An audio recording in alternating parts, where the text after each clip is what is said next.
കൃത്യമായി ആസൂത്രണത്തോടു കൂടി BJP നമുക്ക് എന്തായാലും നമ്മുടെ ചില രാഷ്ട്രീയ നിരീക്ഷകരും രാഷ്ട്രീയ നേതാക്കളും ഒക്കെ ഈ 1 മണിക്കൂർ നമ്മുടെ ചർച്ചയിൽ പങ്കെടുക്കുന്നുണ്ട്. ആദ്യം തന്നെ BJP നേതാവ് CV സജിനിയിലേക്കാണ്. സജിനി, നമ്മൾ ഇപ്പോൾ നമ്മുടെ പ്രതിനിധി നിതിൻ പ്രഭാകരൻ പറഞ്ഞു വന്നത് ഉത്തർപ്രദേശിലെ രാഷ്ട്രീയ സ്ഥിതിയാണ്. ഉത്തർപ്രദേശിനെ കേന്ദ്രീകരിച്ച് വളരെ ശക്തമായ പ്രചാരണം, അവിടെ ഊന്നിയ BJPയുടെ സാമുദായിക കേന്ദ്രീകൃത നയങ്ങളൊക്കെ വലിയ രീതിയിലുള്ള ആക്ഷേപങ്ങൾക്കുമൊക്കെ ഇടയാക്കിയിരുന്നു. അവസാന ഘട്ടത്തിലേക്ക് എത്തുമ്പോൾ പ്രധാനമന്ത്രി നടത്തിയ പല പരാമർശങ്ങൾ അതൊരു പ്രധാനമന്ത്രിക്ക് ചേർന്നതാണോ എന്നുള്ളൊരു വിമർശനം പല കോണുകളിൽ നിന്നും ഉയർന്നു വന്നിരുന്നു. പക്ഷേ BJP അവരുടെ അജണ്ടയിൽ ഊന്നി മുന്നോട്ട് പോകുമ്പോൾ അതിൻ്റെ ഒരു പ്രതിഫലനം ഉണ്ടാകുമെന്ന് തന്നെയാണോ കണക്ക് കൂട്ടുന്നത്?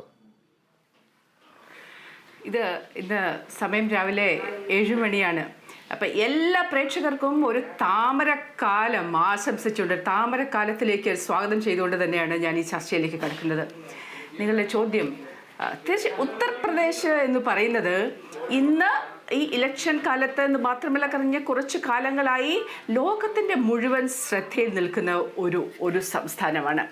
അപ്പോൾ അവിടെ നടക്കുന്ന ഇലക്ഷൻ, ഈ പാർലമെൻറ്റ് ഇലക്ഷൻ തീർച്ചയായിട്ടും ഏറ്റവും സ്വീപ്പിംഗ് വിക്ടറി ഉത്തർപ്രദേശിൽ BJPക്ക് ഉണ്ടാകും എന്ന പൂർണ്ണമായ പ്രതീക്ഷ ഞങ്ങൾക്കുണ്ട്, പൂർണ്ണമായ വിശ്വാസം ഞങ്ങൾക്കുണ്ട്. അപ്പോൾ അതിൽ ഊന്നി തന്നെയാണ് ഞങ്ങൾ നിൽക്കുന്നത്. അപ്പോൾ അത് വെറുമൊരു പറച്ചിലല്ല. അതായത് കഴിഞ്ഞ പ്രാവശ്യം BJPക്ക് 62 സീറ്റുകൾ ഉണ്ടായിരുന്നു. പക്ഷേ ഇപ്പോൾ അയോധ്യ എന്ന് പറയുന്ന ഒരു വികാരം, അതായത് ഭാരതത്തിൻ്റെ ആത്മീയ തേജസ്സിനെ തിരിച്ചവിടെ പ്രതിഷ്ഠിച്ചപ്പോൾ യഥാർത്ഥത്തിൽ ഉണ്ടായത് ആത്മീയമായ ഒരു ഉണർവ് മാത്രമല്ല, മറിച്ച് സർവ്വവിധത്തിലും ഉണ്ടായിട്ടുള്ള ആ വികസനത്തെ അവിടുത്തെ എല്ലാ വിഭാഗത്തിലും പെട്ട ജനങ്ങൾ 2 കൈകൊണ്ടും സ്വീകരിച്ചിട്ടുണ്ട്. അതിൽ മുസ്ലിം വിഭാഗങ്ങളെല്ലാം ഉൾപ്പെടെ. അപ്പോൾ തീർച്ചയായിട്ടും ഇതെല്ലാം വോട്ടായി മാറുക തന്നെ ചെയ്യും. ഒരു മോദി ഗ്യാരണ്ടിയിലാണ് ഇന്ന് ജനങ്ങൾ വിശ്വസിക്കുന്നത്. അല്ലാതെ ഇന്ത്യ സഖ്യം ഇവിടെ ഒരു പ്രൊപ്പഗാണ്ട ഉണ്ടാക്കിയതുപോലെ, ഒരു നുണപ്രചരണം നടക്കുന്നത് പോലെ മോദിജിയുടെ വാക്കുകളെ വളച്ചൊടിക്കുകയല്ല ചെയ്യുന്നത്. അതായത് പ്രോസ്പെരിറ്റിയുടെ അല്ലെങ്കിൽ വെൽത്തിൻ്റെ ഡിവിഷൻ, അതേക്കുറിച്ചൊക്കെ മോദിജിയുടെ പരാമർശങ്ങൾ പ്രധാനമന്ത്രി പറഞ്ഞ വാക്കുകളൊക്കെ നമ്മുടെ മുമ്പിലുണ്ടല്ലോ. OBC സംവരണ പട്ടികയിൽ മുസ്ലിങ്ങളെ ഉൾപ്പെടുത്തി ഭരണഘടന മാറ്റിമറിക്കാനാണ് കോൺഗ്രസിന്റെ ശ്രമം.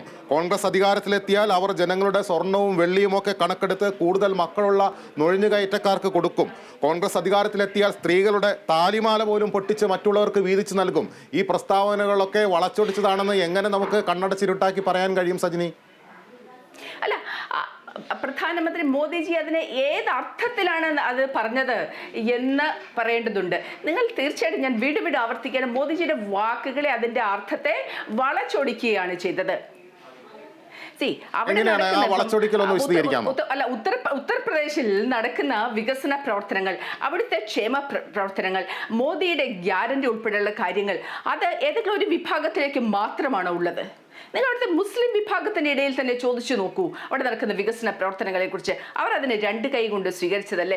വിവിധ മാധ്യമങ്ങളിലൂടെ നാം കണ്ടത് ഉത്തർപ്രദേശിൻ്റെ ഗ്രാമങ്ങളിലേക്ക് ഉൾപ്പെടെ വിവിധ മാധ്യമങ്ങൾ അവിടുത്തെ ഗ്രാമീണരുമായിട്ട് നടത്തിയിട്ടുള്ള ആ സംസാരങ്ങൾ, ചർച്ചകളൊക്കെ, അവരെല്ലാം മോദിയുടെ ഗ്യാരണ്ടിയുടെ ഉപഭോക്താക്കളാണ്.